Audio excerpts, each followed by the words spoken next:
ফার্স্টে দেখ post fix two infix, এগুলো হচ্ছে আগের থেকে ভালোই, মানে খুবই ইজি। ফার্স্ট ইনপুট কি না এ, এই যে তখন বলছিলিস না 32 দুটোকে তুই মার্চ করেছিলিস, তাহলে এখন কি এটা মানে এবি বলবি নাম্বারটা, মানে দুটোকে এবি তুলবো? নয় তো, একটা একটা করেই তুই ইনপুট তুলি বা ডিজিট তুলি, তো ওই ক্ষেত্রেও সেম হবে। যদি 3 2 থাকে ওটা 32 নয়, ফার্স্টে 3 দেন 2, এটা মনে রাখবি, ঠিক আছে?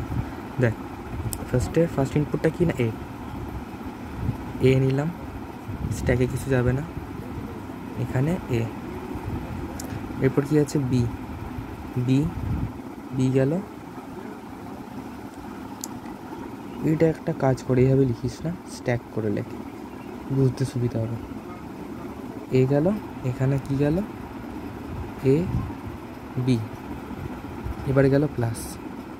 অপারেটর মানে কি, লাস্ট দুটো সংখ্যা বেরোবে, তাহলে কী হবে না বি প্লাস এ, এটা হচ্ছে এখানে বসবে বি প্লাস এ।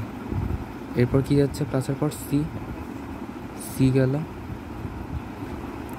ও দেখতে পাচ্ছিস না বি প্লাস এ, এখানে গেল সি এর পর কি আছে না ডিটাও তাহলে স্ট্যাকে যাবে, বি প্লাস এ ওপরে সি তার উপরে ডি। এরপরে কি আছে প্লাস মানে কি, অপারেটর আসে মানে কি না লাস্ট দুটো বেরোবে, তো কি হবে ডি, এটা যেহেতু ইনফিক্স ওই জন্য মাঝখানে বসেছে, এই জন্য ডি আর সি বসলো, তাদের মাঝখানে সাইনটা। তাহলে এখানে কি ভ্যালু এলো, এখন বি প্লাস এ রাখা ছিল, এখন এলো D plus C.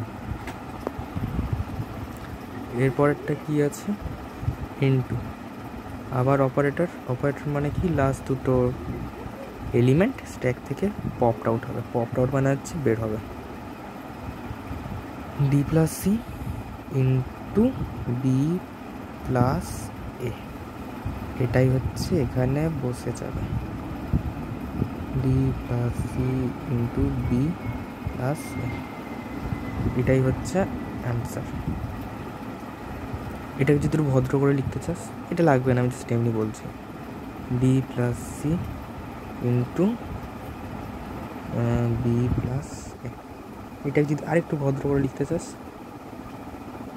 C plus D into B plus A. এটাকে যদি বি প্লাস এ না, এখানে এ প্লাস বি হবে, যেহেতু এটাকে ভদ্র করে লিখছি। এটাকে যদি আরেকটু ভদ্র করে লিখতে চাস, তাহলে A plus B into C plus D. এত সব লাগবে না, সিম্পল এখানেই অ্যান্সারটা রেখে দিবি, এটা জাস্ট এমনি করলাম, ঠিক আছে? তাকে এটা কিন্তু সব থেকে ইজি।